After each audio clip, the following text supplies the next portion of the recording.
Black and Indigenous people of color. Black and Indigenous people of color. What's up, everybody? I was just listening to all my favorite cringe songs. Haas is streaming right now? Oh, I didn't even know that. He's probably doing Confront the Chairman tonight, huh? Yeah, that's why I usually stream on Wednesdays. But it is what it is. Had to pop in and do a short stream today to make up for missing yesterday. I had this really great stream planned for you guys. We were going to do a tier list of all the existing socialist countries. I was going to talk about every socialist country in the world, where they're at, what I think of them, and then compare and contrast their systems. It's going to be a really, really fun segment. But my computer went kaput. My new computer, my new old computer that I was gifted went kaput. So no way to do that with my iPad. So we're just going to do a Q&A today. You guys can bring up any topics that you want in the chat. Obviously, if it's a super chat, I'll get to it first.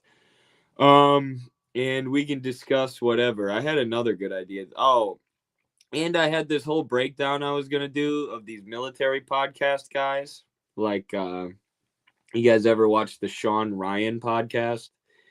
It's this show that has got to be getting some kind of State Department funding or something, but former military guy, and he interviews other veterans who are largely pro-war, and who tell the most ridiculous, like, stolen valor war stories.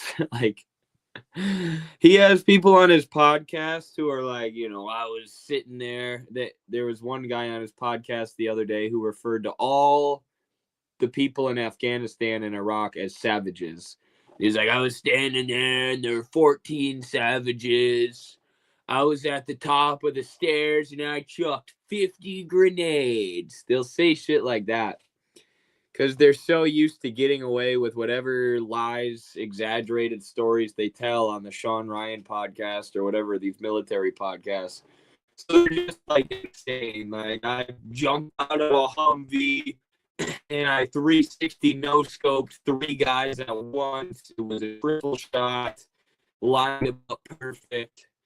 And they were out to torture my buddy, so I saved his life. And that's how I got my Purple Heart, because they shot me in the knee with a bow and arrow. And Sean Ryan is like, wow, they must have taken you. You're pretty tough, man. You're pretty tough. But I can't react to that today because all I have is this stupid iPad. It's not stupid. I appreciate the iPad that you guys helped me fundraise for, but gotta get back on PC soon. Gotta be doing these streams fully equipped, fully roided out. So yeah, and they all talked like they had to do it. Yeah, exactly. The worst is Tim Kennedy, former MMA fighter Tim Kennedy. He recently got called out for stolen valor. Couple military guys like fact-checked basically everything in Tim Kennedy's book by calling the people who were in his squadron or his platoon or whatever you call it. They called these guys to fact-check everything that Tim said, and none of it was true. None of it was true, or all of it was insanely exaggerated. But Tim Kennedy, this MMA fighter, if you don't know him, you can look him up. He fought in the UFC. That's how I know him, is through combat sports. He's one of those former veterans who's not like anti-war. There's a lot of veterans who like went overseas, saw what the US was doing, became disillusioned, and then they're like anti-war activists. Even if they're not like Mike Preisner, where they're going all out. A lot of them are at least, kind of fed up and realize that, what Iraq was all about. Then you have the guys who are kind of indifferent. You have the guys who struggle with PTSD because, they realized what they were doing was messed up and they don't know how to rehabilitate back into civilian life. And then you have the celebrity veterans. You have the people like Tim Kennedy who understand what they need to say in order to get propped up by the U.S. State Department. Tim Kennedy is one of these U.S. veterans who knows exactly what the U.S. propaganda machine wants to hear, and he's willing to give them that.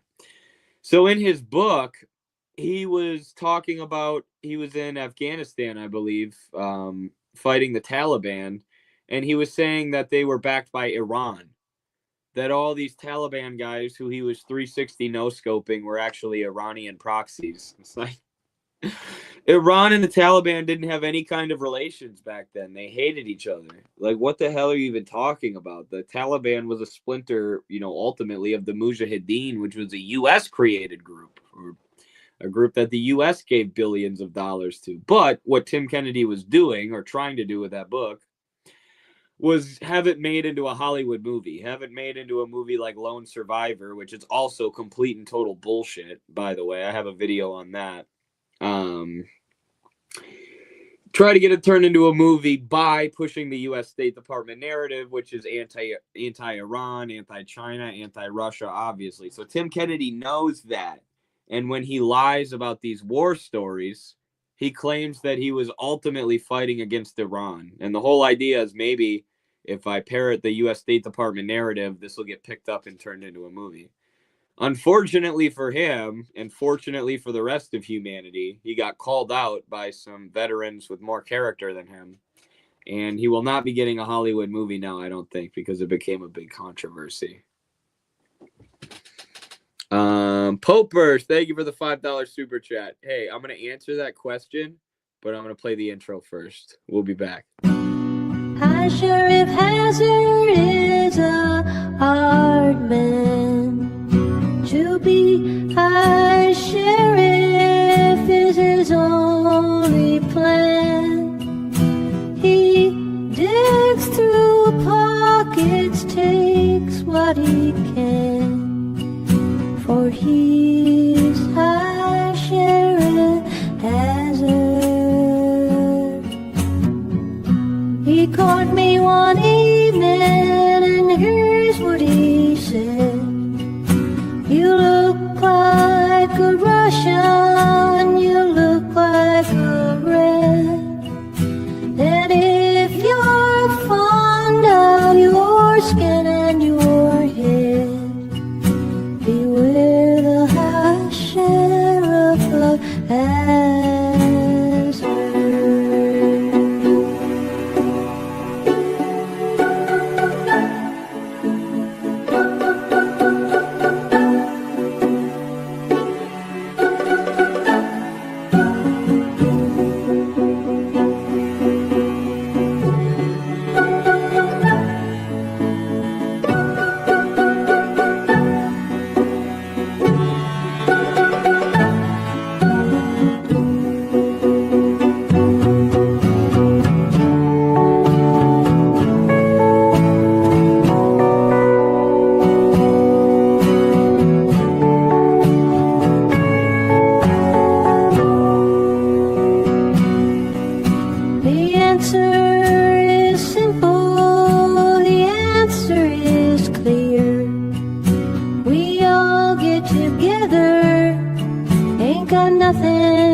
Oops, had it looped. Dr. Fauci, bring us vaccines. Please send them money. You mean me? Yes, send me money. Feed the starving kids in Africa. We're trying. But the thing is, charity is a scam. I wrote a whole article about Bill Gates' fake charity work in Africa. It's a scam. The only way to help Africa is socialism. Hi, everyone from London. Hello. Hello, comrade. Hello, from across the pond. Do you want to play some footy? Do you want to eat some beans? Excuse me. Good question, Popers. Can you talk about any of the work that you've been focusing on lately in the party? Yes. A lot of my work recently has focused on the recruitment drive. Obviously, a lot of my work is always going to be media related. It's going to be the work I do on TikTok, the work I do here on YouTube, like this very stream. All right, a lot of the stuff I do is going to be, related to Midwestern Marx. Like the stuff we do with Midwestern Marx is technically party work, although it is also technically independent. But I also have now taken over the media department, so that involves weekly meetings, setting the agenda for what the media department's going to be doing. We have a big event coming up where we're going to be electing our central committee, and I needed to handle how we're going to cover that media-wise, how we're going to, blast it out to people, get it out there, make sure everybody's ready. Make sure all the AV stuff is ready. And I have like a lot of personnel in the media department who help me with that. But if something goes wrong, it's on me. I'm sort of the organizer. There's some good questions here. I'm going to try to get to all of these. But in addition to the media work, I've been doing work with the Iowa chapter. I also work with the Illinois chapter a lot because I'm oftentimes in Chicago. So doing work on the ground with them, labor organizing, community cleans, that type of thing. We have a guy in the Iowa chapter who's the union steward now of the biggest industrial plant in the area, which is really cool. So working on stuff like that, and then all of the it literally never ends, bro. It never ends. Every day I wake up and there's 700 notifications and a million things to deal with, just as being part of the e-board. So it is what it is, though. It's fun, it's exciting to actually be putting in work with a real organization and not just building Midwestern Marx. So yeah, it's great. What's the truth behind Otto Warmbier, in your opinion? I don't really know. I mean, I know he went into, and this was misreported in the Western media. They said he went into like a staff area of the hotel. No, he went into like a classified government building. It would be like going into the Oval Office and stealing a poster. As far as what happened with his death, I have no idea. It didn't seem like the DPRK wanted to kill him. Maybe they did as a threat to the U.S., like, don't come here and do this. But I don't really know. Maybe he just had health complications and it was a weird coincidence. Maybe the U.S. killed him so they could blame it on the DPRK. I have no idea, but it's a very weird situation. And travel to the DPRK, it's actually one of the safest places you can travel in the world. I mean, Americans haven't been able to go there since 2017 because of the ban that Trump put on it. But it is literally one of the safest places you can go because there's no crime, there's no different warring political groups like in a country like Afghanistan. So it's pretty safe to visit. And it almost seems like the Otto Warmbier thing was like the perfect opportunity for them to demonize the DPRK. And that was the reasoning that Trump gave for banning travel there, saying it was dangerous, even though, it's much, much, much more dangerous to go to a place like Tajikistan or Afghanistan. And in Tajikistan, in Afghanistan, you have to worry about like the different warring political groups. I guess the Taliban's the government now, so you'd have to worry about them too. But in Tajikistan, the government's very autocratic. You have to watch out for the state. It's not just like criminal syndicates that you have to watch out for, like in, say, Colombia, where they have like cartels and also armed right-wing guerrilla groups. But yeah, I don't know. I don't really know what happened. The one thing I know is that there were reports that Otto Warmbier was a Greco-Roman wrestler. And I have never heard of him, and I haven't been able to find him on any wrestling websites. And the Greco-Roman wrestling community is very small. So I feel like if you wrestled Greco, I would know that. So I'm not sure what that's all about, but I don't think he wrestled any Greco. Is Belarus already existing socialism? It's a good question. I didn't include them on my tier list.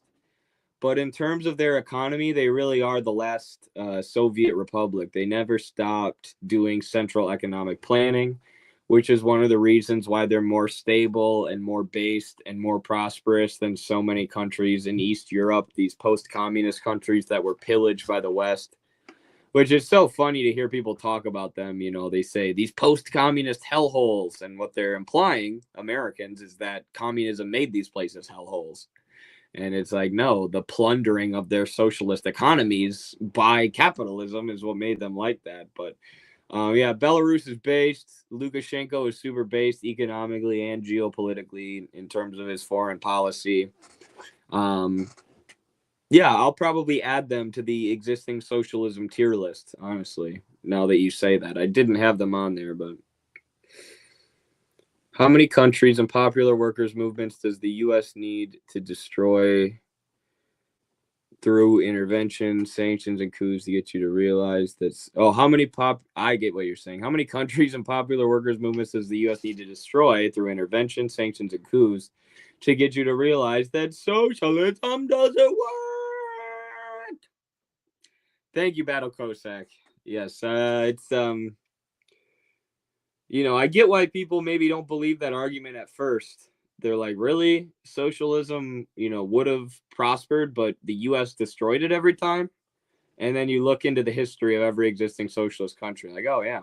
Yeah. Anytime a country goes socialist, they face the full weight of the US empire, because people, you know, before you really grasp Marxism and capitalism and Lenin's imperialism, which is why I think Lenin's imperialism is the most valuable book you can read nowadays.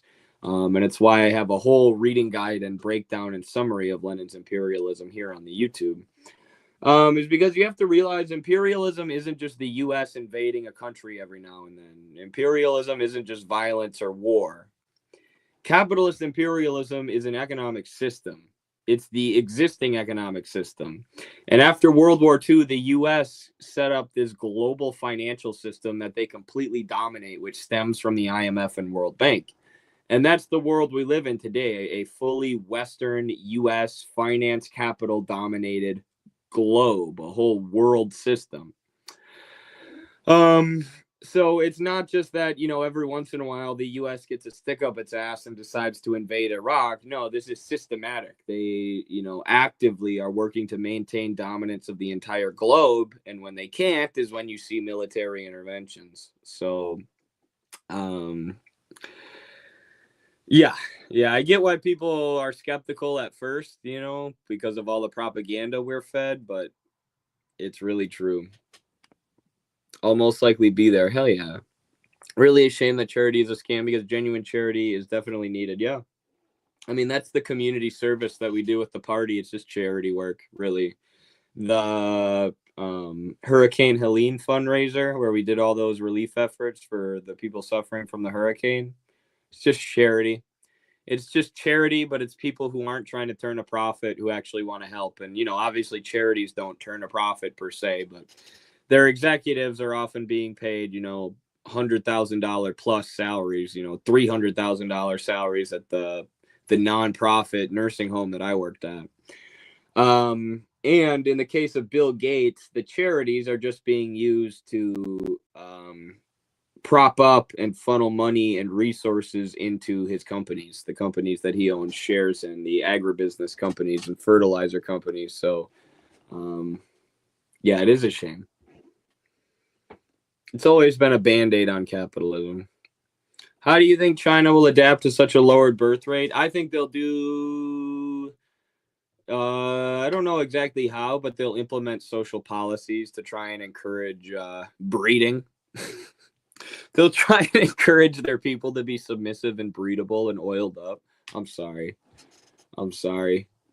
That made me laugh in my head. Yeah, but they can, you know, encourage that. The same way they had the one-child policy. They can just do that in reverse. All you got to do is be like, we'll give you $100 for every kid you have past 2. People will do it, I bet. How does one get elected in the executive branch of the party? That'll be through the central committee, which we don't have yet, because we were in the early stages of the party and there was no purpose for it in the early stages. But our next event will be to elect the central committee, whose job will be to hold the executive board accountable And if the executive board is failing to meet the stated goals of the party, which are determined democratically, then the leadership gets voted on and replaced. So I could be replaced, which is good. You know, leadership should never feel like their job is just a given. You know, you don't want leadership constantly being shuffled in and out. We don't want to be anarchists who are like, you know, we don't need any leadership, but you need to hold your leadership accountable. So many of the socialist or socialist organizations in the U.S., the leadership is just complacent. They're collecting dues from members. A lot of them are older. They don't give a shit about socialism, man. They're just living comfortably, running these parties that stay about the same size every year, that draw the same kind of people in from the protest movements and from the universities. And they collect dues from those people, make good money. And when you're older and making good money and you and your family are all right, you're making money off the struggle, you know, winning the struggle becomes less important to you. So everything in our party has been designed to avoid that kind of complacency. Communism is when selling questionable manga outside of comic book stores. Thank you, Abolish NATO, for the $10 super chat. Appreciate you all, and appreciate all of our Patreon supporters as well. Patreon.com/MidwesternMarx. You're contributing to the Buy Eddie a New Computer Fund, so he doesn't have to stream from his iPad, and he can do the, I don't know, I'm saying he about myself. And so I can do the awesome stream ideas that I have for you guys, but thank you. Obama put in the travel ban to the DPRK. No, I'm pretty sure it was in 2017 under Trump, but maybe I'm wrong. Eastern Europe has for 39 years had its culture, social values, economy, and religion attacked and robbed and screwed by the neoliberal, social liberal West. Absolutely, bro. You're correct. And this goes back to what I was saying before. People go to these countries like Tajikistan and they're like, wow, it's so poor and authoritarian. Isn't communism bad? And it's like, they were taken over by the West 40 years ago, buddy. They haven't been communist for a really, really, really long time. But okay. Whatever you say, pal. The ACP is small right now, but how do we get the party to become as popular as the Dems and Republicans? We have to reach working class people. We have to get to work with the recruitment drive. Like, you know, everybody needs to wake up and ask themselves, what can I do today for the party and more specifically for the recruitment drive? What can I do to win people over to the party and get them to join? Or reach out to people that might be on the fence and get them to not be on the fence, because there's no reason to not be in the party now that we have reserve status, you know, now that you don't need to be working full time. We have been gaining a ton of members from the recruitment drive. It's been going well, but it could be going even better. We need more people, because then that can grow exponentially. Once you have more, you know, the more hardworking, competent people you bring into the party, the more people that they're going to bring into the party, and then you get that exponential growth. But everybody needs to wake up and ask themselves what they can do. And that doesn't mean everybody's going to do what I do, which is, you know, work about 4 or 5 hours a day on wrestling and then work the entire rest of the day on the party. Obviously, I have the ability to do that because I make income from the stuff that I do for the party and from wrestling. You know, I know people are working 8 hours and have families and kids and stuff to worry about, but, you know, still wake up and ask yourself what you can do to help the recruitment drive. Maybe you have a couple hours of free time and you spend 30 minutes doing some party work. You spend 30 minutes editing a clip of one of our streams or one of the convention speeches, or the party program. You know, doing stuff like that, or you know, maybe it's just messaging a friend who you think might be interested in the ACP and talking to them about the ACP, you know. But everybody needs to contribute what they can, and it needs to be, oops, I need to turn Do Not Disturb on 1 second. And it needs to be on a day-to-day basis. Like, we should keep these long-term goals in mind. Like, yes, we want to grow to the point where we're bigger than the Democrats and Republicans. But that's a long way off, and you don't want to like constantly focus on long-term goals. You want to keep your long-term goals in mind, but you don't want to lose yourself and forget about the day to day. Like, all we can do as human beings in life is take things one day at a time. Right? So keep your long-term goals in mind, but just take things one day at a time, and, put in a little bit each day, and that adds up over a long time. If you focus on going one day at a time, eventually, after a long period of time, you'll look up and realize that you have achieved a lot of your goals or gotten close. It's like with wrestling, you've got the national tournament or the state tournament at the end of the year. You don't want to just hyper focus on that tournament the whole time. Of course you want to win the state tournament. Of course you want to win the national tournament. But you don't want to just think about it and think about it and think about it. You want to do what you can on a day-to-day basis to make yourself better for when that day comes. You want to focus on every practice each and every day in the lead up to that. If you don't take things one day at a time, it gets difficult. And you get you also get discouraged because you're like, oh man, why haven't I hit my goal yet? Or the same with reading a book. You don't want to think while you're reading the book about how bad you want to be done with the book. You want to just take it one page at a time. Such is life. Germany rigged its elections. Left nationalists should have won, but because of 5% rule, whatever it means, BSW's fake. Oh, I didn't see that at all. Thoughts on Gus Hall? Gus Hall was super based. Last, good night, Popers. Sleep well, my friend. Gus Hall was super based. He was sort of, from what it seems, from what I've read, he was basically holding the party together at that point. He was like the last thing preventing the CPUSA from completely embracing neoliberalism, which is what happened after he left. So, very based guy. Lots of things can be learned from Gus Hall. What are your thoughts on Jake Shields' podcast with Thomas Rousseau? I criticized not Jake for platforming that guy. Like, you can have conversations with whoever you want, but I criticized that guy in Jake's comments, and it did pretty well. A lot of people agreed with me. I was like, this guy is railing against Zionism, but he supports like America being a white Christian country. And it's like, America's never been a white Christian country. That's white supremacy and separatism and ethno-nationalism. And it's antithetical to the founding values of America, which are based on e pluribus unum, out of many one. We have many different people. America's never been a white nation. So I talked about that and talked about how harmful that idea is. And then I said, this guy criticizes Zionism, but what is Zionism? Zionism is Jewish nationalism and Jewish supremacy.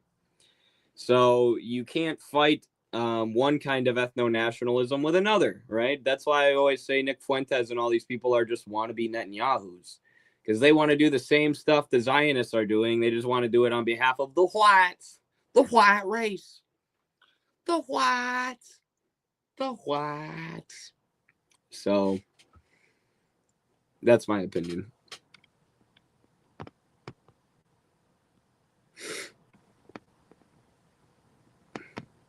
Have you seen the very important documentary Horseshoe Theory is Right, but Not as You Think by Peter Coffin? What is your analysis? I saw that he made that. I didn't look at it. I can assume, I guess, from the title, or I can guess that it's maybe a documentary about how social democrats are the moderate wing of fascism, how leftists basically align with rightists to attack communists. That's what I think real Horseshoe Theory is. I don't know. Peter's always been cool to me, though. And he messaged me a while ago and said to check out his movie. So I need to get around to watching it eventually. The guy Haas was talking to, asking why you guys had so many young members, was kind of odd. I don't see anything wrong with that. Yeah, I don't. What do you expect in America? Like, a lot of boomers are really anti-communist and conservative. Like, not conservative in like young MAGA conservatives are oftentimes a lot different and a lot easier to win towards communism than old boomer conservatives who are drunk on Fox News. So, if you look at the popularity of socialism in younger generations, it's just way more popular. So, How is that a bad thing? And we love our older members. They offer us guidance. You know, some of them are like some of the hardest workers on the ground. You know, nothing against the older members, and we need older members. It would be bad if our party was only young people, which it's not. But yeah, I mean, the youth are who are going to inherit the future. And I'll feel the same way when I'm older, you know, that the youth are the most important part because they're going to take over the party eventually. So, such is life. Liger Lenin. Yeah, that's one of my favorite quotes. I say that to my kids all the time. The ACP is a Hudsonite party, correct? What contemporary Marxian theorist should we read? Yeah, I mean, I guess that's an apt description. Everybody in leadership really likes Michael Hudson and thinks that his work is essential. You should read Forgive Them Their Debts, I believe is the name of his one book about how ancient, you know, religions felt about debts, how ancient economies did these debt jubilees where they would, you know, regularly forgive people their debts. Yeah, it talks about how every major religion was against loaning people money with interest. And he just, you know, he has some analysis of the rentier class and capitalism as it's evolved since Karl Marx that's really invaluable. You know, talking about fictitious capital versus real capital, the accumulation of real capital in China versus fictitious money, paper, number in a computer screen capital that we're accumulating over here in the States. So everybody should be reading Michael Hudson. If you don't like to read or you can't read, which you can read, you just gotta find the mental toughness to do it. But if you don't like reading or you're busy, he has a lot of really cool interviews on the internet. And he's kind of getting older now, so he basically just says what he wants. He doesn't hold back at all. Like some college student or professor the other day was asking him, like, so I agree with everything that you've said in your lecture, but like, what do we do to fix it? And Michael Hudson was like, it's called a pistol. It's called socialism. It's called you overthrow these bankers. It was so funny. I wanted to make it into a Thug Life meme when he says it's called a pistol. Thug Life. Maybe I'll still edit that at some point.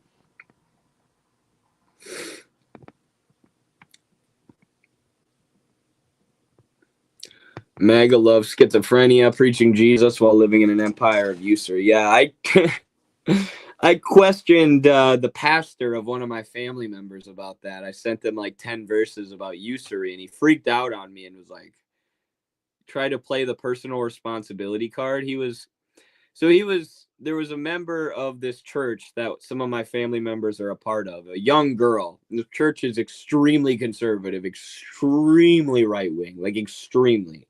I don't think there's a single non-pasty white person in this church. And every sermon at this church is political and pushing a right-wing message. It's basically a Christian nationalist church, if we're being honest. And this girl in the church was saying, you know, I don't know, I think it makes sense to cancel student debt. Why should students have to pay these massive debts to rich people just for going to school and getting an education? And everyone in the church on Facebook publicly like jumped on her and was sending comments about how wrong she was. This little girl, you know, she was almost breaking out of their little brainwashing cave. And the pastor jumped in and made his comment. And I said, okay, how do you feel about all these verses, buddy? And then it was like 20 verses of, you know, just straight up condemning loaning people interest, loaning people money at interest and trapping people in debt. And the pastor like freaked out on me. He's like, I don't know what choices you've made in your life, but like, I'm not paying your student debt. I'm like, all right, buddy. I thought I was asking you a theological question. Didn't you major in theology in college? Why is it that you know, can't calmly answer a question about the Bible to me? And the church that my parents go to now, the pastors would be able to answer that like that. And they'd probably agree with me that debt needs to be canceled. But this guy stuck in his ways, and I was like, he like later messaged me and apologized. And I was like, well, I wasn't really offended. I don't really care. People come at me all the time on the internet. But can you answer my question? Can you answer my question? Like, how do you, as a right-wing conservative who's pro-debt and a pastor, grapple with all of these Bible verses that are against usury? Guess what, guys? He didn't answer me. It's just so stupid. And I know we're not intolerant towards religion as a party. Of course, we want people to be free to have their religious beliefs so long as it doesn't interfere with their politics. But growing up in the evangelical Christian church, I just saw so much shit like that growing up. It gives me like a little bit of beef towards religion. Like, come on, bro. You're not even following. You're a pastor of a church who has a degree in theology, and you can't even explain a very basic question about the Bible if it goes against your pre-held political beliefs that you got from fucking Fox News. I guess Fox News is the Bible now. Like, it's annoying too, because like people like my parents really take their religion seriously. My dad woke up at like 5 a.m. every day of my life to read the Bible and study the Bible. They really take it seriously. And then you have this pastor who refuses to even have a discussion about the Bible because it goes against his Fox News politics. Hudson is based. I'm reading The Destiny of Civilization. Nice. I have a Hudson book right here. America's Protectionist Takeoff. I haven't read it yet. But The Neglected American School of Political Economy. Yeah, I gotta read this. It's gonna be interesting as shit.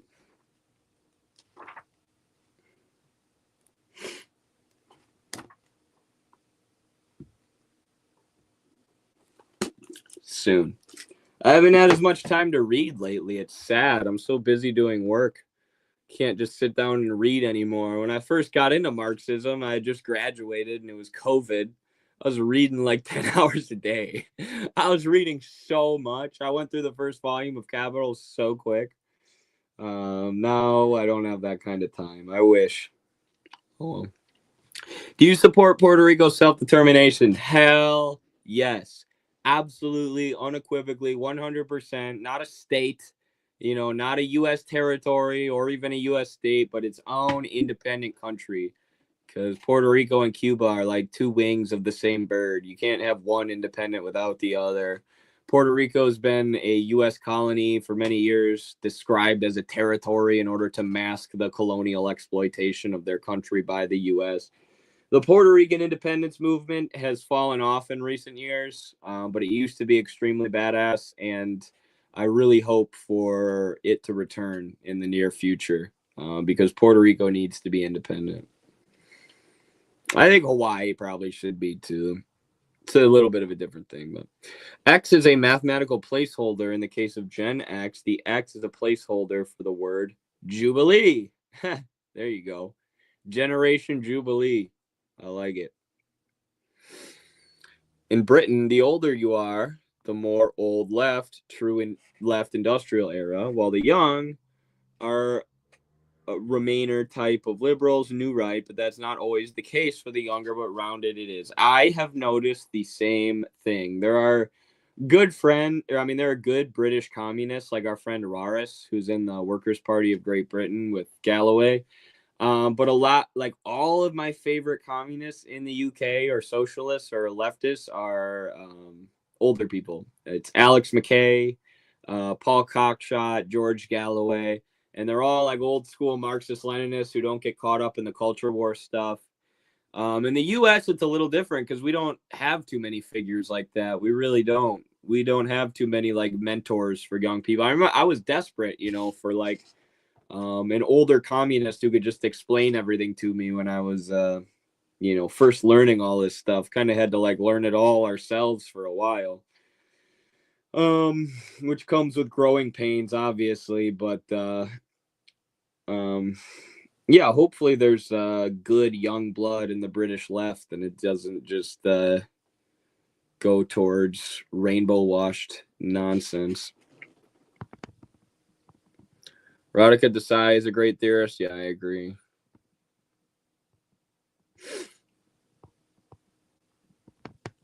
A little something for the computer fund. Thank you, Molly McGuire. Let's go.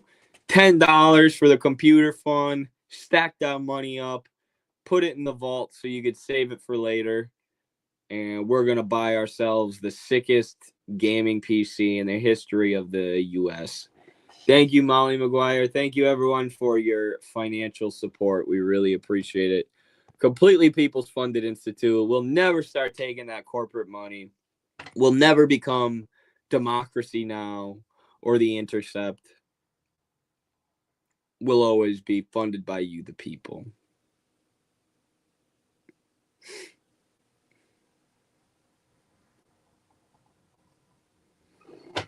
I'm not a communist, but I do got to admit it's much better than capitalism. Yeah, maybe you are a communist. I mean, nobody thinks communism is a utopia. You know, communists don't think that communist systems are perfect, or socialist systems with communist governments have been perfect, right? Every system is flawed, but you're correct. It's absolutely superior to capitalism. So we need to fight to implement communism and socialism rather than capitalism. That doesn't mean we won't make mistakes. That doesn't mean we don't need to experiment and learn and grow from our mistakes. But yeah, we got to get rid of this damn system. Do you believe the DPRK soldiers are in Ukraine, or is the West hiring actors? I think they're there. I think it makes perfect sense that the DPRK would side with Russia against the U.S. The DPRK's official position is that the war against the U.S. never ended, which is true. I mean, the U.S. has kept them under the second most stringent economic sanctions on earth, a literal siege since the Korean War. So it makes sense that they would want to join the main epicenter right now, where the multipolar world is directly combating the U.S. empire. But maybe, who knows? Maybe they're hiring actors.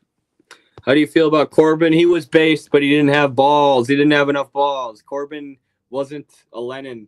He should have said, F you, Labour Party. I'm not anti-Semitic. This is a witch hunt. And we're going to accept the Brexit vote because that's what the British people voted for. And I don't care if the Liberals in my party are having a meltdown over leaving the EU. But he didn't do that. He said that we're going to bring Brexit up for another vote, which lost him a lot of the more moderate voters, a lot of the conservative-leaning people who were going to vote for him because of his economic policies, because they didn't want to be part of the EU, caved to pressure from the Labour Party. He's much better than Bernie. People compare Corbyn and Bernie, and they are similar. But Corbyn is much better on policy and on rhetoric and really in every way, especially on the Palestine issue. But you know, he wasn't Lenin. He wasn't Lenin. You know, he didn't have the steel character, the iron will to tell these people to piss off and do what needed to be done. Your take plus reading recommendations. Potential for professions, doctorate, etc., for establishing socialism. Mostly they uphold state capitalism using moral authority and fancy lingo. So interested in historical examples or guidance. Thank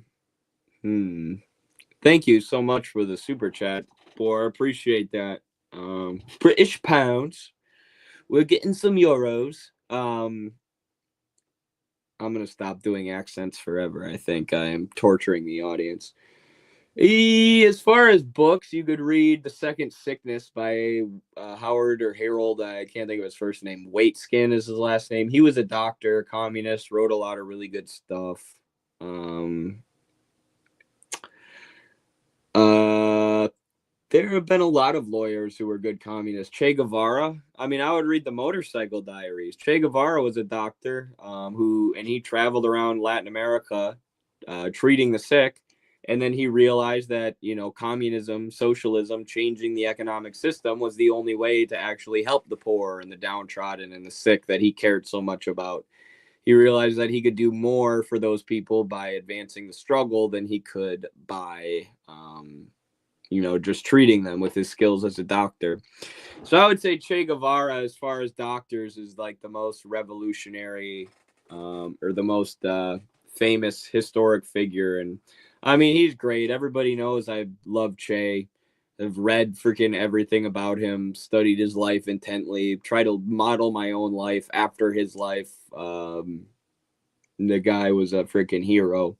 So if you read Che, you'll be very inspired. He was an amazing human being. Literally, like, like some kind of demigod or something. I know that's the stereotype of Marxists is that they, idolize their leaders or whatever. But the man actually had lived a life that is worth idolizing and trying to replicate and honoring. But yeah, there are a lot of lawyers too. I can't think of any right now, but I mean, professionals. I know communism is, it is the struggle and dominance of the working class, the proletariat, but professionals have a lot more free time, right? And a lot of times they're people who are more intellectually inclined, more inclined to read and stuff like that. So, professionals can play a massive role in the class struggle. Professionals are needed. Obviously, we talk about the professional managerial class, and the party needs to be based around a core of proletarians, and PMC consciousness needs to be dominated by proletarian consciousness within the party. That being said, people from the PMC class can absolutely engage in struggle. They can unlearn a lot of their PMC biases by engaging in that class struggle and by reading. And they, you have more free time generally as a white collar worker than you do as a blue collar worker, and you have more energy. So there's more that you can dedicate to the struggle. I mean, without those people, it'd be almost impossible. It's a necessity to have lawyers and doctors, especially like our party needs lawyers. We have a legal department, and it's one of the departments that we wished was, bulked up to the max. We have some good lawyers in there, but you could never use more lawyers when you're running, an organization, a political organization in a country where people like to sue for everything, right? There's nothing you can't get sued for here in America. So, but yes, you're right. Mostly they do uphold the state and capitalism and talk down to working class people. And that's what I mean by PMC consciousness. But that can be unlearned by surrounding yourselves with proletarians, by doing party work, by reading Marxist theory, by engaging in class struggle. You unlearn these PMC class biases through that. And that's what we've been seeing with a lot of the PMC people in the ACP. What does ACP propose for indigenous nations? Something similar to Evo Morales' Bolivia? Yeah, just cultural protections and sovereignty, and the main thing is economic development. That's the main thing everybody wants. That's how the U.S. I mean, not the U.S. That's how China has prevented uprisings and riots and U.S.-backed terrorism in Xinjiang. They've not only given these people cultural protections, like building them mosques and protecting their language, exempting them from the one-child policy, but most importantly, they've given them economic development. So the people's lives are getting better and better and better. So if there's a terrorist group trying to recruit you to overthrow the government, you're far less likely to join. Whereas in Syria, where a lot of people were living in poverty and relative chaos, it's much more tempting to become an opportunist and join up with Al-Qaeda and overthrow the government. That's not the only reason why you protect different cultural groups within the country, but it is one reason. Not a big fan of Trump or Elon either. Trump is rolling in the NWO agenda, and idiots are cheering it on. Yeah, they've done some good stuff. Maybe by accident, maybe on purpose. I don't know. They've thrown a wrench in the machinery of the U.S. empire. But they're also doing a lot of terrible stuff when it comes to labor relations and weakening organized labor in the United States. So we need to fight back against that by organizing the workplaces, which is what we're doing with the drayage truckers on the East Coast right now in New York and New Jersey. And hope to be doing that with a lot more workplaces soon. But yeah, I mean, nobody should believe that like Trump is a savior or a revolutionary or anything except for an egomaniacal opportunist who's using the populist anti-establishment energy that exists in this country among the popular classes. He's using that to propel and advance his own political career. But I think it's better for us, provides a better opportunity for us that he won the election and he's throwing he's throwing these monkey wrenches in the machinery of empire. I think that's better for us than if Kamala Harris won and the status quo continued. This is going to accelerate the contradictions and open more people's eyes to what's actually going on. Your boy Alexander Dugin loves Trump. Holy shit, it's almost like I've never even read Dugin or called myself a Duginist or even listened to one of his interviews. It's almost like you guys are retards who think I'm a Duginist because of something you read on Reddit. Like an idiot.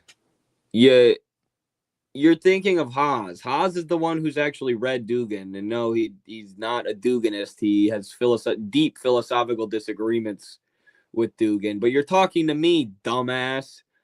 I didn't even know who Dugin was until you retards came into my Twitter comments and started calling me a Duginist. Sorry, I dropped 2 R words there, but don't be so retarded if you don't want me to say it. No one's going to save us except ourselves. Absolutely. Couldn't agree more. The working class itself has to get organized. I don't like Trump, but I do agree with him on Zelensky. So some of his points. Yeah, definitely. Right. That's what I mean also by throwing a monkey wrench in the machinery of the US empire. Also his Ukraine positions. LaRoucheite. Holy shit, you're a genius. You know what's funny is one of the last times I was with Haas, there was someone there who had been part of the LaRouche organization in the past. They'd been part of Schiller, and Haas was absolutely cooking them. He was pointing out everything that's wrong with the LaRouche organization. He was pointing out the things that he doesn't agree with about them.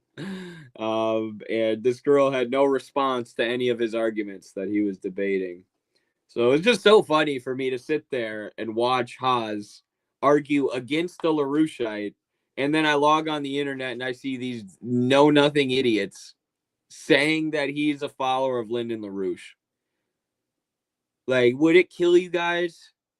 Would it kill you to get one fact right? Is it that hard? Do you have to get everything wrong? Are you that stupid? Are you really that stupid? Like, if I was attacking, if I had dedicated my life to attacking an active political organization, if I was a greasy, disgusting loser like you, I would at least try to find some real things to attack them over. I wouldn't just make up these weird-ass conspiracies in my head and repeat them over and over and over and over again until I convince myself that they're true.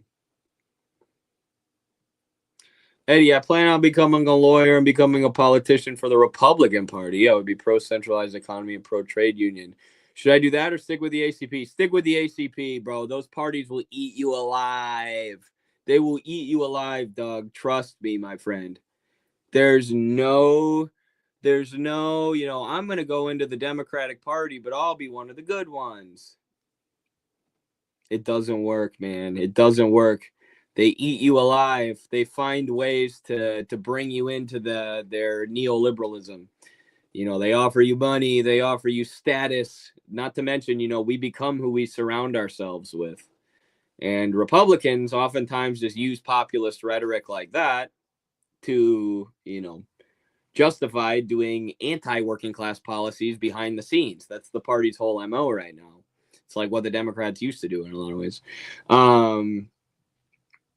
That's why I rejected. Yeah, I had people telling me the same thing out of college. They were like, get a job with the Biden campaign. I was like, basically getting offered one. I didn't have a job offer on the table, but I was being told, we can set you up with this position with Biden. And I said, no, because I know how that shit works. They get their hooks in you. Look at AOC. Promised to go in and bust up the whole system, and now she's Nancy Pelosi's little lapdog. Look at Trump. Promised to drain the swamp, and now he's appointing people like Marco Rubio. They get you. They fucking get you if you go into those parties. This is not a good idea. I highly, highly recommend you stick with the ACP and don't mess around with the Republican Party. It's run by demons. Dugin is bullshit in Russia. No single commie considers him being philosopher. That's not true. I've spoken with Russian communists about him. You openly argued with Dugin on Twitter once. Am I recalling correctly? Oh, I did. Yeah, I saw one of his tweets. What was he saying? He was saying that, like, Iran and yes, I remember what it was. It just happened to pop up on my Twitter timeline. It's one of the only things I've ever read from Dugin. That's all I really have read is what he puts out on Twitter. I will hopefully get a chance to read him eventually, but he tweeted something that was like, socialism bad, capitalism bad, we need the third way, and it was like Iran and Russia. And I commented and I said, Iran and Russia are unable to do what they need to. They're unable to go as hard as they need to against imperialism because of the fact that they're not communist, because of the fact that oligarchs and rich people and capitalists still have too much control in those countries. They still have too much influence. And, the Iranian Revolution is in danger because of that, because of the bourgeois class. And part of that happens because they don't have a Marxist, or one of the main reason is because they don't have a theoretical understanding. Similar with Syria, they were socialists, not communists. They didn't redistribute enough land and wealth to the working masses. They put their faith in the Syrian national bourgeoisie instead of in the Syrian working masses. And ultimately, it bit them with the overthrow of Assad.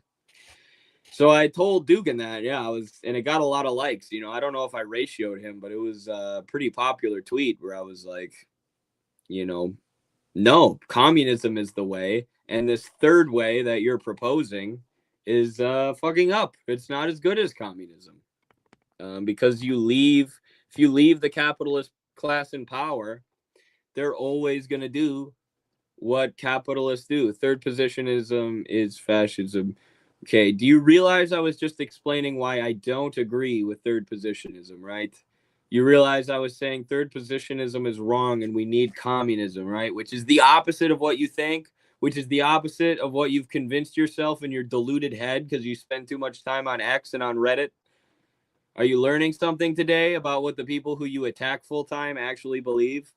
Are you going to start attacking us over our actual beliefs? Or are you going to leave this stream and keep calling us Duginist LaRoucheites like a moron? Like, you have no pride. You people actually have like no honor or pride. You're just like, I don't care if people see me as a complete moron because I'm just pulling shit out of my ass over and over and over again even after I have it proven to me that it's untrue. Like, I don't know. I couldn't live like that. I'm too dedicated to trying to tell the truth and telling people what I think. But Chino, holy cow, $50. Let me get on Amazon and order that new computer right now. We are cooking, baby. Holy cow.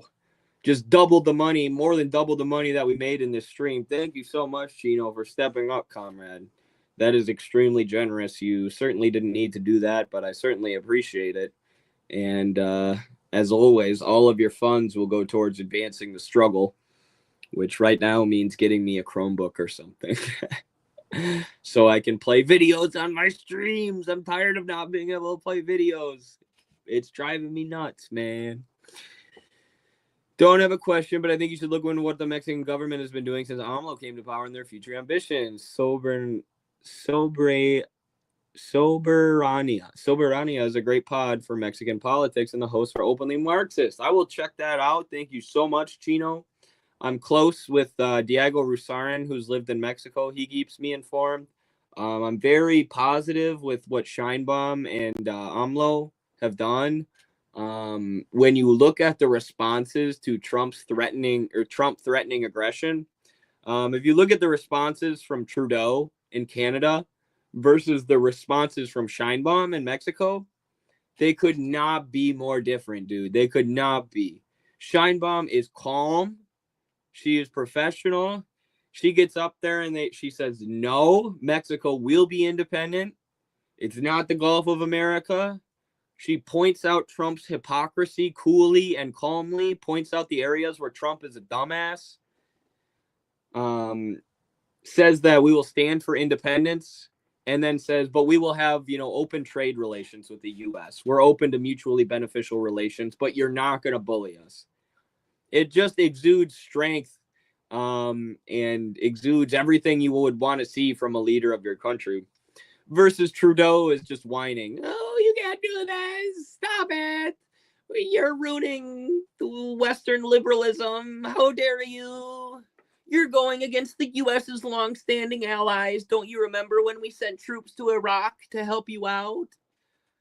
We sent George Bush troops to help him out, and now Trump has turned on us and turned on George Bush. What an asshole. Let's all give a round of applause to a literal Ukrainian Nazi. Couldn't be more different. It's like the epitome of woke liberalism in Trudeau. And then, a great example of the rising multipolar world in Mexico. And I spoke to a labor organizer in Chicago who was part of the Mexican Communist Party back in the day, who was actually a guerrilla fighter in the mountains. And he said, the program of the Morena Party, the program that Sheinbaum and AMLO's party are proposing is like the same program that the Mexican Communist Party had back in the day. And he was really proud of that. He's like, the work that I did back then evolved into this government that's now in power. But they have a really, really radical anti-imperialist program. And we really need to be on the lookout for Trump or any other president invading Mexico and using the cartels as a cover, using the border as a cover. Saying we need to go into Mexico to get these drug cartels because there's too many people coming over the border. As if, the immigration crisis in the U.S. hasn't been caused by U.S. interventionism in Central and Latin America. So, yeah, but the answer is more U.S. interventionism. If we invade Mexico, yeah, totally, that'll go great. There won't be a whole bunch of people who flee because there's a war going on. Again, idiots. Gotta be the dumbest thing that Trump has floated, taking over Mexico. Get bit. The Mexican people are fiercely independent, and they will not be pushed over so easily. Now, the Canadian people, I think I could probably take Canada by myself. Send me in, Trump. I will take out every Canadian except for George St. Pierre, but he's in Quebec. So we leave Quebec and the weird French Canadians alone so that George St. Pierre, the greatest MMA fighter of all time, doesn't say, Eddie, I'm not impressed with your performance, and I look forward to jab you in the face in the near future. That's what GSP sounds like. I don't want to fight him, but the rest of Canada, I could take them all at once. Send me in, Trump. But Mexico, no way. Too many good boxers in Mexico. Thank you so much, Chino. Appreciate you very much, comrade. I'll check out that podcast you told me to. Absolutely. Syria has been planned for decades. Yeah, I mean, not just planned, but attempted. They've been actively trying to overthrow the Syrian government for years and years and years now. That's what the Syrian civil war was basically a NATO CIA war against Syria, NED war. GSP, the GOAT, bro? Yeah, no, GSP is the GOAT. You really want to start this conversation right now? Who do you think is the GOAT? The guy who's tested positive for steroids 3 times? Oh, do you think it's Anderson Silva? The guy who's also tested positive for steroids? GSP has as good of a resume as those guys. And no steroid test. Fedor, yeah. Dude, when I listen to like top 10 MMA fighters of all time lists now, Fedor's not even in the conversation. I'm like, there's so much recency bias here. Like, the dude went undefeated for so long, and these people they'll call you an old head if you try to talk about Anderson Silva. It's like, leave Anderson Silva aside. How about Fedor, mother effers? It's a crime, bro, I tell you. Jon Jones, the GOAT, argue with the wall. Yo, my college wrestling coach beat Jon Jones in a match in college, though. TJ Miller, his name was. Look it up. He beat Jon Jones when he was at Iowa Central. So technically, my coach is the GOAT. I don't have to argue with the wall. I got facts. My guy beat Jon Jones. That ain't no GOAT. I guess that was before Jon Jones got on steroids and cocaine, though. Invading Mexico would be utterly stupid. Imagine the casualties that would mount in fighting such a guerrilla war. It'd be horrific. It would be horrific. It would be the most horrible thing that the U.S. could do to our neighbors The aftermath and the fallout would be terrible. I just hope that we could ally with the Morena party to fight back against whatever forces would be waging that war. In a video game, of course, because I think that would technically be treason. Dude, also, I know people who went to school with Jon Jones at Iowa Central, because I'm in Iowa, and that's where he went to school. Iowa Central is pretty famous community college in Iowa. The stories about Jon Jones when he was in college, bro, like throwing his RAs out of windows and shit, like insane. The man was unhinged, out of control, even back then. Just a complete madman. Amazing fighter, don't get me wrong. But I give GSP, if we're talking just resume, yes, Jon Jones is the GOAT. But if we're talking resume and taking steroids into account, which of course I do, because as an athlete, how much better could I have been if I did steroids? GSP's the GOAT, because maybe he was on them, but he never popped. So ACP Grappling Center when? Hopefully soon, man. I would love that. That's my dream, is to just coach wrestling for the ACP. I could combine my two loves and what I do every single day. Anderson beat guys that were on steroids and only tested positive once after a 16-fight win streak. Fair. And it was after he broke his leg. So we don't know with Silva. He didn't look like he was on steroids when he was in his prime, right? He didn't look like someone who was juiced up. He didn't look like Yoel Romero. He kind of looked like he had a dad bod. And he broke his leg, and steroids can help you heal from injuries. So it's like, did he just take it to recover from that injury? If so, I'm kind of sympathetic to that. I hope that's the case. I like to believe that's the case because I love Anderson Silva. That being said, Chael Sonnen won 4 rounds out of 5, so he should have been given the title. Undefeated and undisputed. Also, Bones is a dirty fighter. That too. Also, I'm like the biggest Daniel Cormier fan ever because I watched him. My dad was a huge fan of Cormier when he would wrestle. And my dad would always make me watch every Cormier match. He'd be like, you got to watch how fast and explosive this guy is. He's amazing and technical. So I was a huge fan of him. Super excited when Cormier got into MMA. I called it that he was going to be amazing. I'm like, holy shit, this dude's going to be a problem. The problem, though, is that Jones entered MMA because he didn't have any other opportunities because he was such a dirtbag. He didn't have any opportunities in the sport of wrestling. So he went into MMA when he was like 20 and was UFC champ when he was 24 or something. Sorry, I'm talking so much about MMA now. I got sidetracked. Whereas Daniel Cormier didn't get into it until his 30s. He was already out of his athletic prime. His athletic prime was when he was wrestling. His wrestling career was his athletic prime.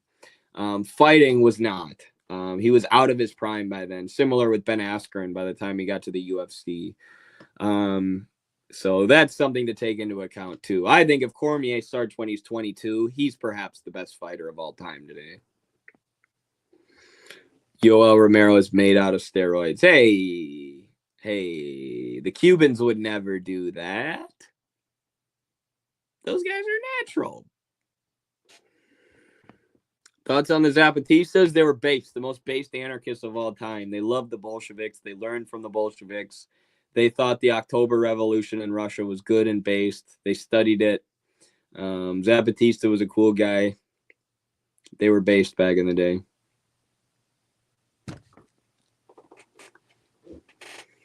Yeah, DC good even at his fluffy size. He was almost better then. Yeah, imagine if DC would have not been fat and made middleweight, which he very well could have. He was so fat, bro. And he would always talk about how hard it is to cut weight. I'm like, bro, you just stop eating fast food. Like, you're not cutting weight. Cutting weight is when you dehydrate yourself when you're already at like 0% body fat. Like, you're just basically doing The Biggest Loser every time you have a fight. But other than that, DC's the man.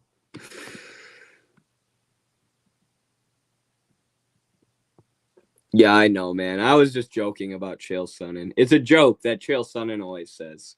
He says, when I tapped against Silva, I thought that meant I lost the round. I didn't know that meant I lost the fight. That's why I said he won 4 rounds to 1.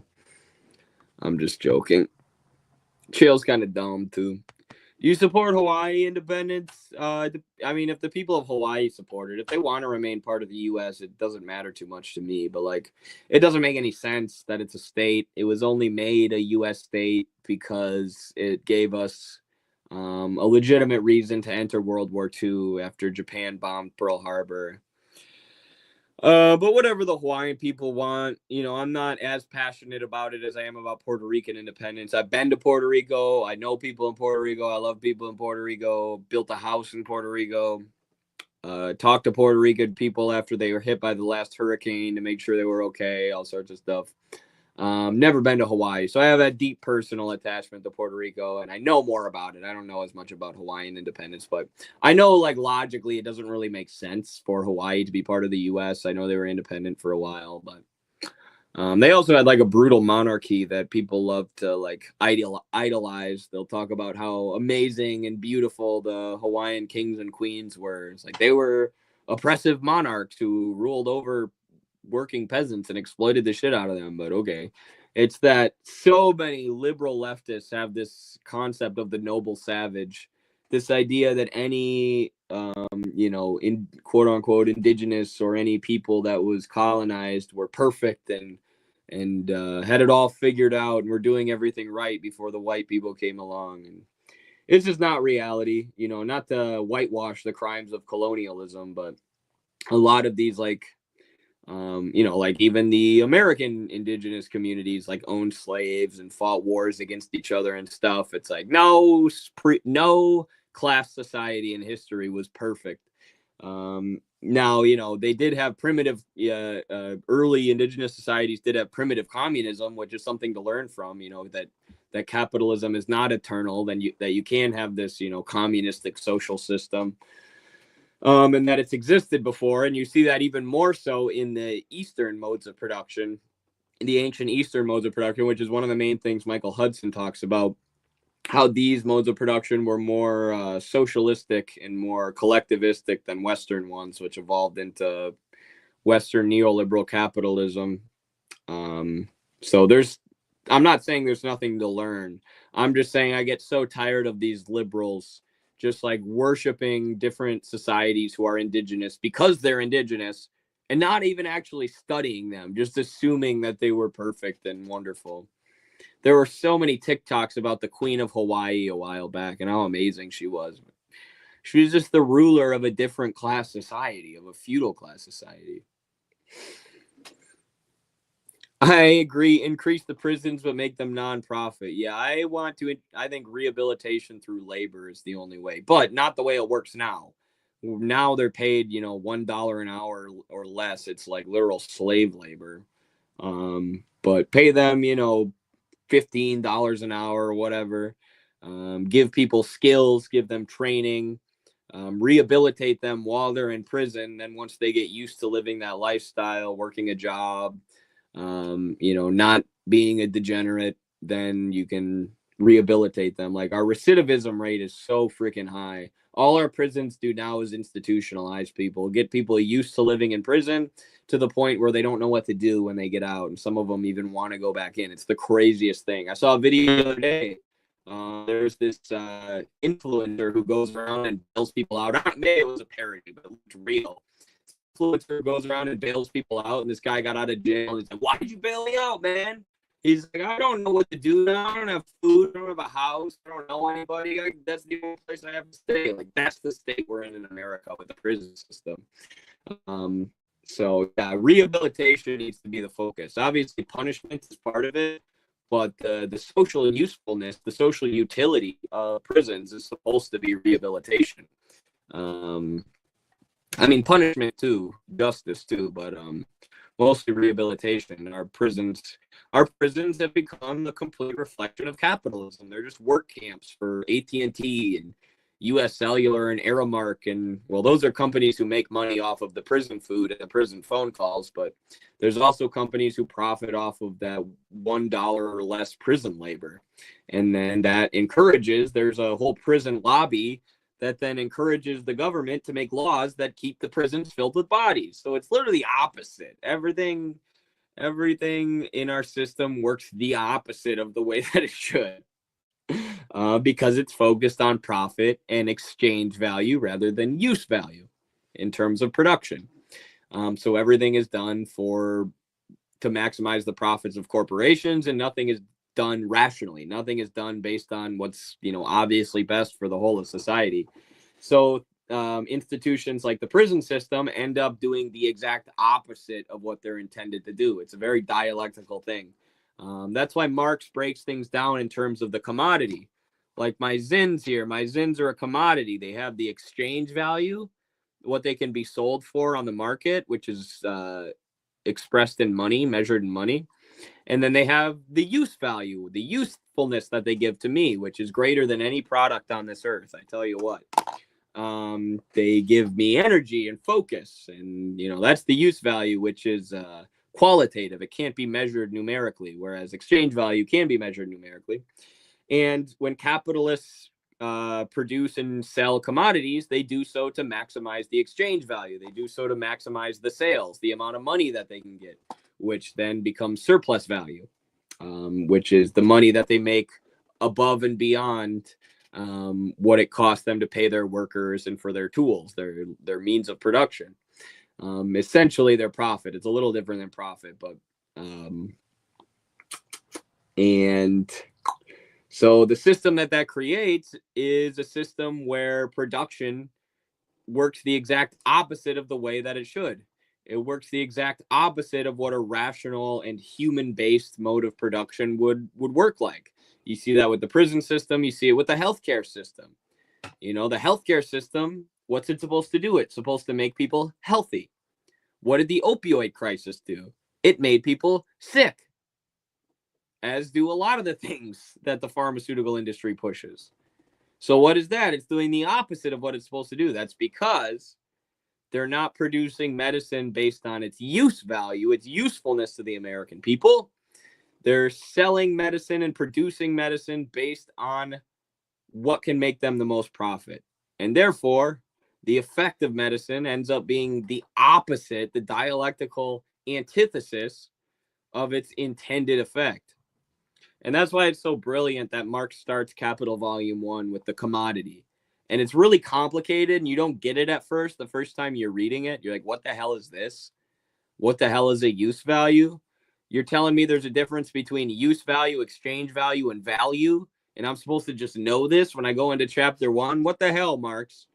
Right? But the idea is you work through those first 3 chapters, then you read Capital, you read Volume 2 and 3, and then you come back to it, and you're like, oh, everything in these 3 books can basically be explained with these first 3 chapters. Not completely. The other books are needed, but so much about our system can be explained in those chapters because commodities are, as Marx says, the cells of capitalism. Capitalism is commodity production. Any economy is producing not commodities, but it's producing goods. So to analyze how those goods are produced and sold and for what purpose can tell us basically everything about the system. So he breaks it down to the most micro level, the commodity itself, and then he expands that analysis. But I can point at things like the U.S. healthcare system today and how it operates and bring it all the way back to the commodity. And like the commodity that they're selling opioids, they're focusing on its exchange value rather than its use value. And that's why you have all these social effects from that. So those first 3 chapters of Capital Volume 1 are the building blocks, the basis, the core of the brilliant analysis that then expands upon that and explains so much about the world we're living in. What do you mean by neo-peasantry? Did I say neo-peasantry? I don't know if I said that. Oh, you're talking to someone else. I got you. You still watch Hakeem? Yeah, I watch. Usually, I watched his most recent video. I watch them when they come out. I listen to them in the background. I don't pay super close attention because he does a good job of explaining like basic shit, like very, he was very useful for me when I was like first starting out more so because he's been making videos for a while now. And he was one of the only Marxist-Leninist creators I liked back before infrared came on the scene. So it was useful back then. Now they're a little basic. Like I kind of, not to be like a dig, but you know, because he's purposefully making his content for beginners, which is great. I love that. Amazing. That's the same thing I do on TikTok. We need more of that. We need more Marxists who are willing to dumb things down and teach the people rather than just have these, you know, intellectual conversations about the most complicated topics in the canon of Marxist theory. But you know, for me, now that I've read a ton of Marx, like his videos are pretty basic, so it's not like I'm like glued to them like I used to be. But yeah, they're good. How do you feel about the Muffin Man? I never met the guy. My friend Addison met him though. The material base changing the superstructure, which then modifies the base, going on and on. Conditions the superstructure, which conditions the base, which conditions the superstructure, which conditions the base, which conditions the superstructure, which conditions the base. Yes. That was what I was talking about today with my Ben Shapiro videos. I would play it on screen for you right now, but I don't have a computer. I only have this stupid iPad. But Shapiro always makes that dumbass argument. I hate this argument. Because it's always rich, pampered bastards like Ben Shapiro who point at black kids growing up in the ghetto with no opportunities, with no, you know, real education, heavily underfunded public education to the point where it's like daycare. It's not, they're not even, the teachers aren't even trying to teach anything. They're just doing what they can to survive when they got like 30 kids per classroom because education's been so underfunded. And you have these white pampered guys like Ben Shapiro, whose parents paid for the everything and gave them, you know, they had conditions their entire lives that pushed them to be successful. And then they point at kids growing up in the ghetto in the inner city, and they say, "Why don't you just pull yourself up by your bootstraps?" You know, the problem here is the black culture. It's the rap music, actually. It's not the fact that they don't have working schools. It's not the legacy of Jim Crow. It's not the fact that all their role model, you know, they're growing up surrounded by gang violence and that's who their role models become because they don't have, you know, many productive outlets that can help them develop as human beings. No, that's not it. It's the rap music. It's the rippity rap rapping. And it's always these white guys like Shapiro. It's like, I'd love to see you grow up in the ghetto, bitch. You would be dead, or you'd be a gangbanger. You would have given up by now. Like, everybody's a product of their material conditions. And I hate when people who had really good material conditions their entire life, like me, I'm not as rich as Shapiro, but, you know, my good parents, they were very invested in raising me. They were able to support me financially until I turned 18 and even somewhat beyond that. You know, so for me to then point at somebody who doesn't have all those advantages and be like, why don't you just work harder? What right do I have to say that? But that's Shapiro. And he's got such a big ego, he says it so confidently. And it's like, brother, any problems that you have with the black culture stem from material conditions. They're not causing the material conditions, you jackass.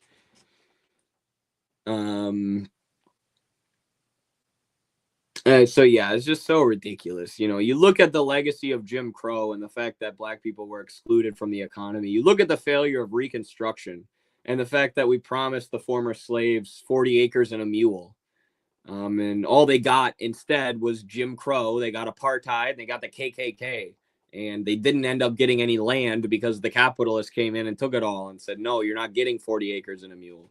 And then after that, we systematically excluded them from the U.S. economy through Jim Crow, which was a system of apartheid.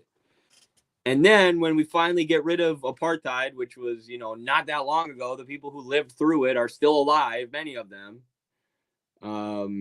You know, when we get rid of that, MLK is talking about, well, now we need economic redistribution because our people have been systematically cut off from the economy. They need economic opportunities. And that's when he got killed by allegedly the FBI. So then after that, after all those years of systematic oppression, systematic exclusion of black people from the American economy, these pampered, well-paid whites like Ben Shapiro are like, well, it's your guys' fault. It's your guys' fault. You listen to too much rap music. It's like, what about the legacy of Jim Crow? No, no, no, no, no, no, no, no, no. No, no, no. That has nothing to do with it. It's the rap music. It's the M&Ms. It's the MGKs. It's the Vanilla Ice. I'm just naming all the white rappers. The rappers that Ben Shapiro probably knows. But then Ben Shapiro heard Tom McDonald, and he's like, yeah, now this I can rock with. I can rock with my boy Tom McDonald. Bro, I could make better rap songs than Tom. I could do everything Tom McDonald does. I could totally appeal to the lowest common denominator of conservatives like Tom McDonald does. Can't believe how big that guy's career is.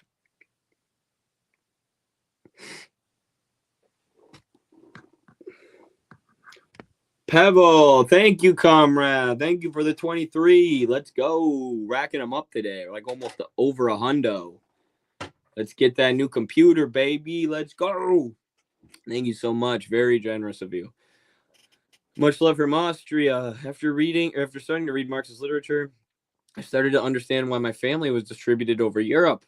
But I am insane according to liberal family. People have many delusions. Yes, very true. Very interesting. Yeah. I mean, European liberals are on another level. I feel bad for you, brother. European liberals are wild. They're like basically Nazis on God. But yeah, it's like once you I feel the same way about my conservative family members. I'm like, they have so much pride in our ancestors who were, Irish people who fled the famine and came to America and built railroads, which is badass. And it's like, I can explain why that happened. I can explain why they were forced out of Ireland.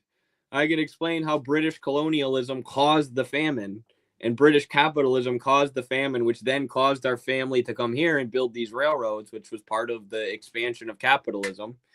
And I can explain all of this because of Marxism. But you, my family members, who are so proud of our, ancestors who built these railroads, think Marxism is crazy and stupid. And it's like, man, it would enlighten you so much. It would improve your life if you understood dialectical materialism. It would help you better grasp the world around you and history and the history of our family. It would help you better situate yourself within, the existing political system and economic system and existing material conditions. It would help you better understand how you got here, how your family got here. It's just sad. It's like the anti-communism is just a block against reasoning and rationality and people pursuing their own material interests and people really expanding their minds. Because without dialectical materialism, it's like you got a big brick in your brain, honestly. So that's really interesting to hear. And I have a similar story because obviously my ancestors come from Europe too. And yeah, by studying Marxism, I understood how they came to America, how they fled colonialism and a famine caused by capitalism, which was caused by capitalism, even though Robert Thomas Malthus said famines were caused by population growth. Not true. Marx disproves him in Volume 1. It shows how Indian famines were man-made, created or made by the system. But anyways, yeah, I can understand now why my Irish ancestors fled, and I understand, that they worked on the railroads, which were an extremely important part of the development of capitalism in America. Because one of the most important parts of early capitalism is the development of the means of transportation, because that leads to increased commerce, because you can then transport goods more quickly over those railroads. So it's a mass, it's like the connective tissue of the economy, basically. At least these railroads were back in the day, before we had as many trucks and paved roads and planes. And yeah, that, understanding how modes of production evolve in economics helps me understand the history of my own family and my ancestors, which I think is badass. And I feel bad that not everybody has that, because Joseph McCarthy told them that they're going to accidentally kill 1 million people if they learn dialectical materialism. Have you checked out Immortal Technique's music? Yeah, I'm the kind of guy who plays Dance with the Devil at the party. I'm like, yo, let me on the aux. And then I play Dance with the Devil and I sit in the corner like this.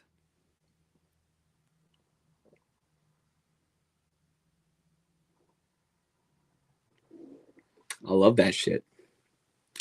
No, Immortal Technique's great. His best song is called Dance with the Devil. It's a haunting song.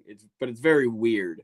And there's like a meme that, you know, weird people play Dance with the Devil at a party in front of friends. They're like, "Can I show you a song?" And they play that song, which ends with I'll let you listen to the song for yourself. I don't need to explain the narrative of that song right now. Let's just say if I did, I might get banned from all social media platforms. Go listen to it, though. It's an interesting song. But yes, Immortal Technique's great. I mean, as far as music artists go, like, if I was to, you know, scroll through his Instagram right now, I could find stuff I disagree with. He's not, you know, the best on existing socialism, but he does support countries like Cuba and stuff. And he has a lot of songs going in depth about history and going in depth about colonial exploitation. And there's a lot of really good history in it. The guy is really smart. And it's just cool to hear that in a song. And he's also a good rapper. You know, he's like makes good music. Sometimes there's political artists who you'll support them because of their politics, but the music isn't actually that fun to listen to. I think Immortal Technique's actually a pretty good rapper, and some of his songs are fun to listen to. But yeah, good guy. I've known him forever. Actually, his podcast with Joe Rogan was one of the things that got me more interested in politics. I remember listening to it when I was like a senior in high school because I liked Immortal Technique's music, and then I heard him on Joe Rogan, and he was talking about all these politics, and I'm like, oh, this guy's spitting facts. Yeah, why are we spending all this money on war? Why are we colonizing these other countries when we don't even have health care? LOL, life of the party. Eyes in the Sky is my favorite. I'll check that out. Let's apparently Immortal Technique bullied Lin-Manuel Miranda in high school. That makes me like him even more, man. That makes me like him even more. The fact that he bullied a Broadway liberal. All right, Immortal Technique gets a thumbs up from me. Patriot approved. That's so funny. What's the best reason to become a socialist? The best reason is that if you're scared of socialism, you're scared of yourself, as Fred Hampton said. Capitalism and class society, as I was just explaining before, prevents us from having a system that works for humanity, right? Capitalism is a system that works for the benefit of capital, for the production of profit, and that affects society at every single level, right? What do we do most of the day? Where do we all spend most of our days? At the workplace, working, engaging in labor, right? And that labor, when it's done only for profit and not for humanity, that has tons and tons of effects. Not only do we become overworked and overexploited, but the products that we produce aren't useful. They are only designed to make profit. I mean, they are useful. They have to be useful in order to be sold. Otherwise, people won't buy them. They have to have some kind of use. However, the number one priority is profit. So the system works for profit and becomes explicitly anti-human. Like the healthcare system produced the opioid crisis. The healthcare system that's supposed to make us well did the opposite. It made us sick. And socialism and moving away from class society is just having a system that works for humanity, having a system that produces things based on what's best for the people living in society, not for what's best or not what's best for the bank accounts of a handful of shareholders who own everything, while the vast majority of society suffers underneath them. No, it's a society and an economy that works for humanity. Humanity cannot unleash its full potential until we have socialism. Capitalism is holding us back in every field. In every aspect of life, capitalism is holding us back. So I know that's a long answer, and you're kind of a broad answer, but that's really it, is that socialism is society, human society, working for itself, producing for itself, doing what's best for the society as a society, doing what's best for humanity, putting people first. Capitalism is a system that puts capital and profit incentive above humanity. And what's the point of that? What is the point of having an economy, a human economy, that doesn't put humans first? We are very advanced at this stage technologically and even, intellectually as a species. We're too smart to have this system. We're smart enough to have a system that works for humans. So the amount of potential that will be unleashed when capitalism is replaced with socialism and we can overcome these contradictions which cause capitalism to be an inherently anti-human system, it's going to be amazing. The things that humanity is going to achieve technologically and scientifically and in every field will be unbelievable. Plus the amount of potential that will unleash, because we'll no longer have people living in immense poverty who have the capability to do more. And we're seeing that with China already, with DeepSeek AI. The reason China is kicking our ass and out competing us in all of these industries is because of socialism, because they're able to control their economy and make sure that it works for the good of the people and disallow anything that tries to put profit above people.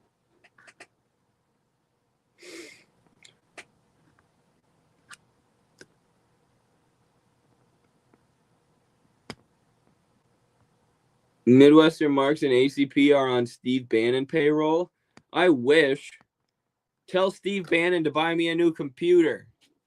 Hey, Steve Bannon, if you're really a populist, you'll buy this working class organizer a real computer. Otherwise, it's fake. I love how I'm streaming from like a mobile device right now because they don't even have a computer. And these people are like, you're receiving Russian money and Steve Bannon's money and USAID money and Elon Musk's money. It's like, yes, for sure. I'm getting money from all those people, but I can't afford a Chromebook. You're right. Thought X13 will dismantle global weapons of mass destruction systems. Okay. Can't wait. New 30-year gap, but now it's China leading. Yep. That's where we're at. China is pretty much, I think you could argue that they've surpassed the U.S. in almost every metric. A new mode of production can expand the productive capacity of labor. Then it becomes stagnant, prevents growth. Revolutionary conditions arise, then a new mode of production, etc. Bingo. Bingo. And we're at that point now where capitalism has become unproductive. Capitalist relations of production have become a fetter on production itself, which at first, capitalism was superior to, say, slavery in the American South, and the Civil War was fought to enact capitalism and abolish slavery. Capitalism is superior to feudalism in Europe, and it allowed an advancement of the means of production when these old, outdated relations of production were changed through revolutionary struggle.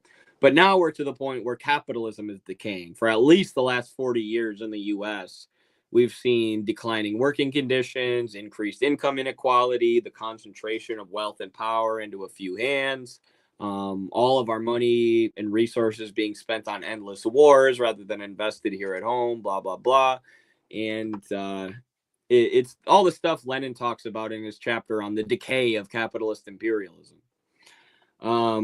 And, we're getting to the point where these capitalist relations of production are becoming a fetter on humanity itself and the way that humanity produces and distributes things, on humanity's economic activity. And eventually those relations of production will burst asunder, as Marx says, and we will move forward to a new and better system. Why is Midwestern Marx and ACP so gay and rewarded? Why didn't you read this before you sent it? Because you spelled that word wrong. That's pretty retarded of you, Gary Busey.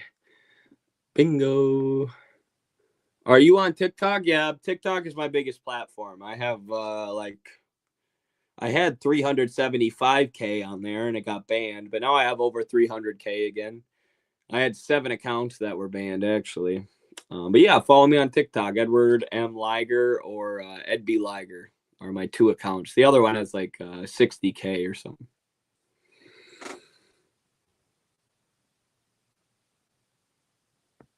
Burst this bee asunder. Oh my God. Are you going to post more on Little Red Book? Yeah, I got to get back to it. I haven't been posting there as much. I've been getting lazy lately. Usually I'll post a TikTok and then I'll upload it to X. I'll upload it to Instagram. I'll upload it to YouTube, Little Red Book. I've been getting lazy lately and just posting on TikTok, but I will again, yeah. Oracle blocks all socialist accounts. Zios control TikTok now too. Yeah, it's really shitty. It's bad. Just came from Haz's space. What's up, comrades? What's up, Nate? Welcome, friend. Oh, we just got a little influx of viewers. I wonder if that's people leaving Haz's space. How'd it go? I imagine it went well. I wish I could have hopped in. I had to get this stream done today, though. I really enjoy those spaces. I really enjoy when our haters actually step up and I really enjoy when our haters actually step up and have the courage to stand on business and argue with us face to face, which is rare. But as usual, not many people stood on business. Yes. We're used to that now, aren't we? It's always funny, too, when they come up, their voices are like shaking. Well, I just think of that. It's like, you were threatening to kill us yesterday. I saw you in my Twitter mentions saying that you were going to kill me. And now you're in a conversation with me and your voice is shaking. How are you going to kill me? You can't even have a conversation without getting scared. I fight people every single day of my life for at least an hour a day. You're not going to kill me. Thank you, Pavel. Thank you for the super chat comment. Low Keys, Fire in the Booth, Part 2 is amazing by Immortal Technique. I'll check it out. It's wine time. Thoughts on Chinese animation? Genshin's cool. I've played Genshin. I was addicted to Genshin, and then at one point it like offloaded off my phone somehow, or my iPad. I don't even know how it happened. And I was like, you know what? That's probably for the best. It's probably for the best that I don't play this game all the way until the end, because it is an addicting ass game. It's like a game that you play daily and it sucks you in. But amazing game out of China, mobile game. I love it. Just talking about it has made me want to play it again, but I won't. I have too much reading to do, too much work to do. I got to be a good communist. And then the other Chinese animation I've seen is The Leader, which is their anime about Karl Marx and his life, which is very good, actually. I would check it out. It's on YouTube. Just search The Leader, Chinese Karl Marx anime. And it's on there. It's good. It's like Japanese anime style, but it's out of China. And talks about Karl Marx's life. And it'll give you a lot of historical context about Marx's life. The other one people should watch is The Young Marx. The Young Marx is great. It's like a movie produced by like a Haitian guy about Marx's life when he was young. It's real cool.